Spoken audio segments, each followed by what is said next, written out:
parce que le centre d'application, qui est la structure faîtière des 8 UTS, maintenant a une configuration. Les UTS ont chacune une configuration. Il faut maintenant que nous puissions engager les collègues, les frères et les sœurs, de manière à pouvoir les positionner pour que les UTS commencent à travailler avec leur autonomie par rapport à leur spécialité. Voilà, et je vous promets, d'ici la semaine prochaine ou peut-être la semaine d'après, de convoquer des réunions de coordination sectorielle, UTS par UTS, de manière à informer les collègues, aussi de manière à les responsabiliser davantage, de manière à ce qu'ils voient un peu ce qu'il est possible de faire, de telle sorte que, à la prochaine rencontre, ce n'est plus moi qui fais une introduction globale, mais Jacques, responsable d'UTS, avec ses collègues, va entrer en profondeur vers ce que nous souhaitons et vers ce que les autres peuvent attendre de nous. Voilà, et donc ça également, c'est une conclusion que j'ai tirée, et vraiment je me réjouis de la pertinence de ce projet et des résultats. Merci, Président. C'est que l'UA a ce qu'on appelle un agenda, comme le système des Nations Unies a un agenda, le système des Nations Unies a un agenda 2030, l'UA a un agenda, c'est agenda 2063. 63. Donc, il faut que ce document doit être un peu notre cadre général. Tout ce qu'on va faire, on doit voir est-ce que ça correspond effectivement à cet agenda.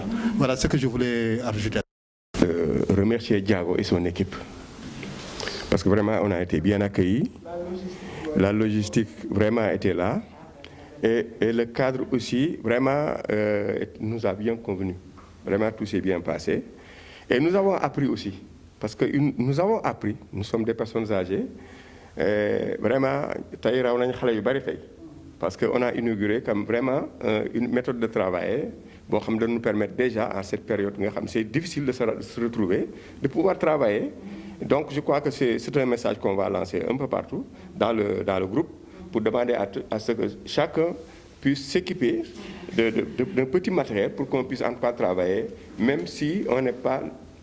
même si Diago nous offre la possibilité de nous réunir ici. J'avais dit que même si pour des réunions sectorielles, je fais un clin d'œil à Badiane, vous pouvez venir voir rencontrer. Nous sommes une toute petite équipe, on ne peut pas occuper.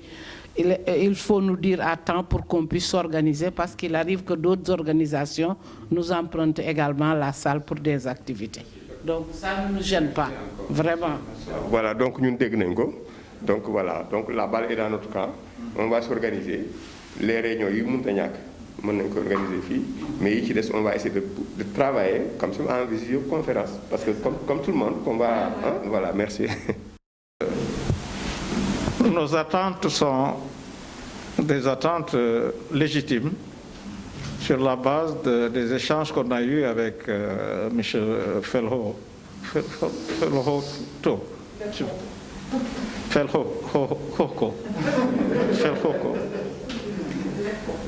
Lefko, oui. Bon, vous avez compris de toute façon. Alors, je me réjouis de la bonne tenue de cette réunion. Et il y a un petit mot que j'ai retenu, et peut-être que vous n'avez pas noté. Il a dit, mais justement, c'est ce qu'on cherchait. Je ne sais pas si vous l'avez entendu.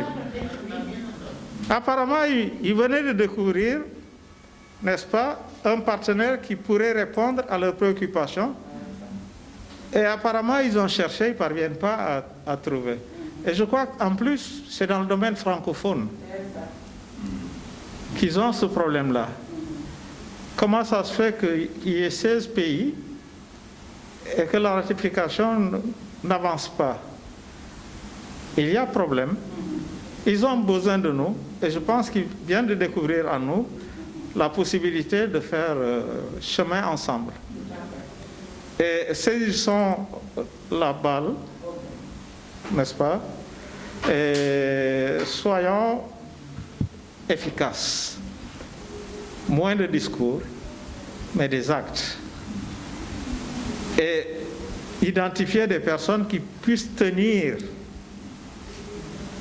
n'est-ce pas, cet outil. Des gens pragmatiques. Je crois que le noyau là, déjà, est significatif. Et avec tout ce qu'on s'est dit en termes de communication, cet atelier des femmes du troisième âge, c'est une aubaine qui rejoint la proposition de Jacques. Jacques a dit, faisons en sorte que d'ici janvier prochain, qu'on puisse convaincre les femmes des présidents de la sous-région de nous accompagner pour la mise en place d'une réflexion des femmes du troisième âge dans un domaine bien déterminé tel que la paix, la sécurité, etc. Et apparemment, il a répondu positivement en disant qu'ils peuvent accompagner ce genre de rencontre. Donc, vraiment, faisons le listing de tous ces trucs qu'on a enregistrés comme réponse positive et essayons de faire un compte à rebours. Il faut nous fixer des échéances. Nous avons novembre 2021. Ça, c'est clair. Nos échéances, en tout cas, sont également claires et on a gagné beaucoup de temps en ayant travaillé pour 2020.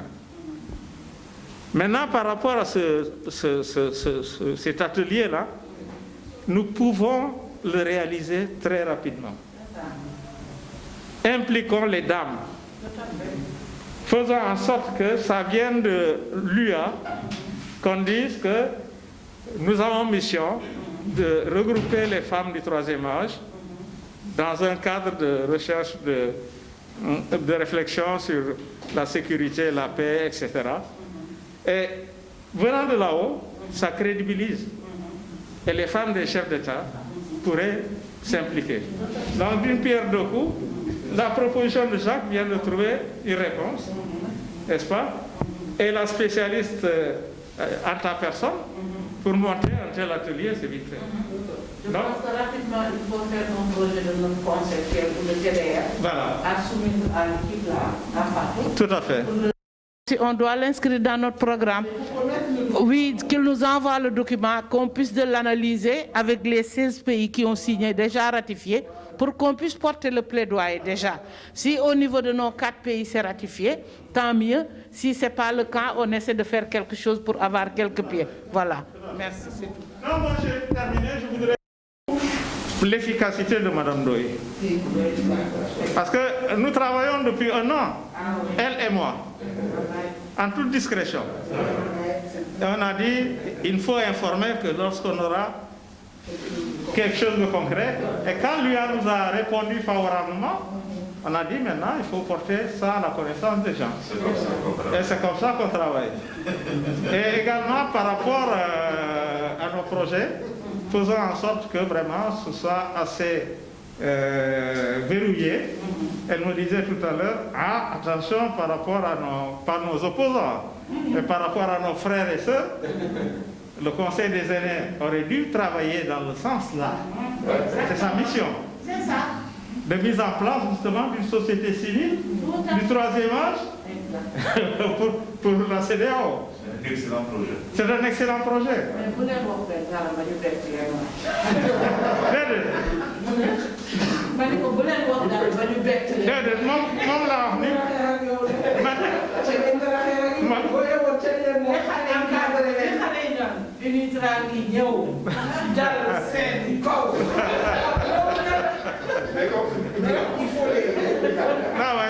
donc vraiment,